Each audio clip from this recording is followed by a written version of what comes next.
Well, 2 of the inmates have been recaptured. 1 remains at large. We have 2 reports on how and where those inmates were picked up, beginning with Gene Shepard, live at the Mid-Valley Air Park in Los Lunas, where the search for the remaining escapee continues. Gene? That's right, Johnny and Jane. I'm standing here in front of a group of correctional officers who are standing by here ready to relieve the others who are searching the bosque here along the river just adjacent and due east to the Mid-Valley Airport. There are officers here from literally everywhere: U.S. Customs agents, Albuquerque Police, State Police, National Guard, Valencia County Sheriff's deputies, all involved in this massive ground and air search. Now, earlier today, by the way, Daniel Mahoney remains at large, but earlier today, search efforts here really paid off. Eyewitnesses here at the Mid-Valley Airport say they were alerted to the prison break and told to be on the lookout for a helicopter. And sure enough, the helicopter with the escapees on board arrived a short time later. 2 men got out. One ran to a nearby hangar and asked for the keys to a car parked inside. He demanded that the key to the Camaro. Come on, he said. He said, I don't have it. I just put my hands like this because I don't have it. And was he armed? It didn't look like it, but we learned later he put a bag already in the car. Another eyewitness says the U.S. Customs chopper landed just a few minutes later. And there was a customs agent that disembarked the Black Hawk helicopter. And when he did, he went up to the other helicopter, and we could see that the guy had a gun pointed to his head. And then when he just pulled the collective and started to take off, they started firing at him. He fired probably 6-7 rounds at him. Still, the chopper managed to get away, with lawmen literally arriving by batches to begin a ground search. One escapee, Randy Lackey, apparently was able to commandeer a truck and was later wounded by authorities at a roadblock and taken into custody. He was not seriously injured. The other suspect, Daniel Mahoney, fled on foot.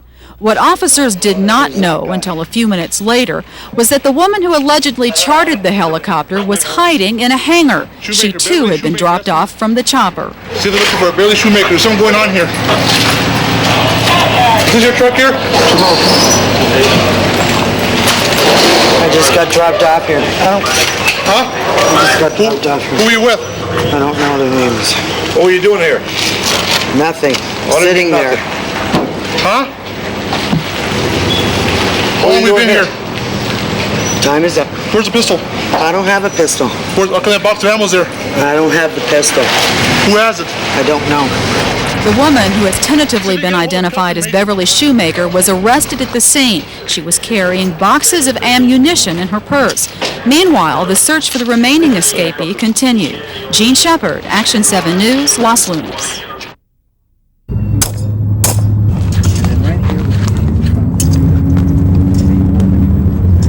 They mean an awful lot to us. They came today to pay their respects to family members, many of whom have been dead for more than 50 years. This is my mother's mother, grandmother, my mother, and great-grandmother, and my great-grandmother. For 80-year-old Teresa Saavedra, her daughter and granddaughters, cleaning up the family plot is an annual ritual. She died, I don't know when. The Santa Barbara Cemetery, just north of Edith and Odelia, had been on the decline for decades. Vandals were ruining some of these remarkable headstones, like this one with the faithful dog Fido sitting atop his master's grave. For 7 days and nights, he guarded the frozen body of his little master in a mountain wilderness. This is dated November 7, 1929.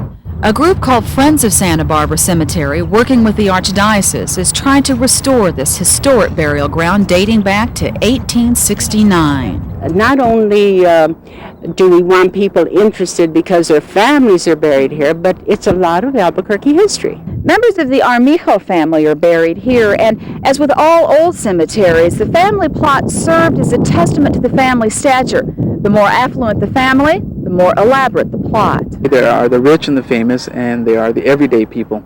With the $3,000 they've raised so far, Friends of the Santa Barbara Cemetery have added paving, curbs, and water pipes.